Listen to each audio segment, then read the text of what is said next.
ప్రభునందు ఏం చేస్తారంట? ప్రభునందుండి మృతి చెందుతారంట. ఒకసారి ఒక ఆయన గురించి చెప్తానే, సంవత్సరికం కూటం పెట్టారు. పెడితే ఆయన దేవుని సన్నిధికి రాలా, దేవుడిని నమ్మలా, తాగి ఎక్కడ పడితే ఆడ తిరుగుతాడు. ఇప్పుడు ఆయన ఏమని జ్ఞాపకం చేసుకోవాలి? మనం ఏమని జ్ఞాపకం చేసుకోవాలి?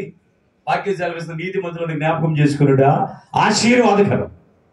ఇప్పుడు సుగుణమ్మ గారు ప్రార్థనలో ఉన్నారు, దేవుని నమ్మారు, దేవుని యందుండి మృతి చెందారు. చాలా మంది దేవుని యందు లేకుండా మృతి చెందుతున్నారు. వాళ్ళ గురించి మనం ఏమి జ్ఞాపకం చేసుకోవాలి చెప్పండి? అది ఏ విధంగా మనకి ఆశీర్వాదకరం? కానీ కాదు. ఈ మనిషి, నేను చెప్పిన మనిషి 103 సంవత్సరాలు ఈ లోకంలో ఆయుష్ని దేవుడిస్తే ఒక్క దినం కూడా దేవుని సన్నిధికి ఆయన వెళ్ళలేదంట.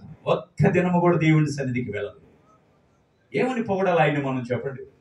ఎందుకు ఆయన జీవితం ఈ లోకంలో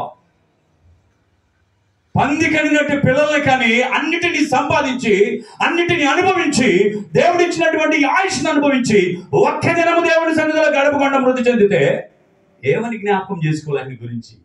అవునుందా? ఏం లేదు. పౌలు గారు చెబుతున్నాడు, బ్రతుకుడే క్రీస్తే చావైతే లాభము. చావైతే లాభం. ఏమిటి ఆ లాభం? ఏమిటి లాభం? మనం పొందుకుంటాం. చనిపోతే చాలా మంది వచ్చి ఏడుస్తూ ఉంటారు. వాక్యం సెలవిస్తుంది, యెహోవా భక్తుల మరణము ఆయన దృష్టికి విలువైంది. నువ్వు దేవుని నమ్మి ఉంటే, నువ్వు రక్షింపబడి ఉంటే, నీ మరణము ఆయన దృష్టికి విలువైంది. నువ్వు నమ్ముకున్నా ఉంటే అది విలువ లేనటువంటిది. అందుకని చెప్పి బ్రతుకుడు కలిస్తే చావైతే లాభం అన్నాడు. మరొక మాట నేను చెప్తాను, ముగిస్తాను, టైం లేదు కనుక. చూడండి, 2వ సమూయేలు 14వ అధ్యాయం 14వ వచనం రాయబడింది, మన అందరమును చనిపోదుము కదా, నేలను ఒలికిన మీదట మరలా ఎత్తలేని నీటి వలె ఉన్నాము. మనందరం చనిపోతాం కదా. ఎవరైనా చనిపోకుండా ఈ లోకంలో ఉంటే వాడు దేవుని రాజ్యానికి వెళ్తాడా? చెప్పండి, మీరు వెళ్తారా? వెళ్ళడు. ఈ మధ్య బొమ్మలు తయారు చేస్తున్నారు, కొన్ని బొమ్మలు. ఆ బొమ్మలు తయారు చేసేటప్పుడు ఏం చేస్తున్నారు అంటే, తల దగ్గర స్ప్రింగ్ ఏమని పెడుతున్నారో నాకు తెలియదు. ఆ బొమ్మలు ఏం చేస్తున్నాయి అంటే ఊగుతా ఉంది. బొమ్మలన్నా ఊగుతున్నాయి కానీ మీరు మాత్రం ఊగట్లేదు. తల తిప్పకుండా అంతే ఉన్నారు మీరు కదా.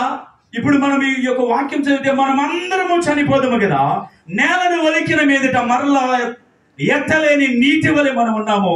దేవుడు ప్రాణము తీగ తోలివేయబడిన వాడు తనకు దూరస్తుడు కాకయునుటకు సాధనములు కల్పించుచున్నాడంట.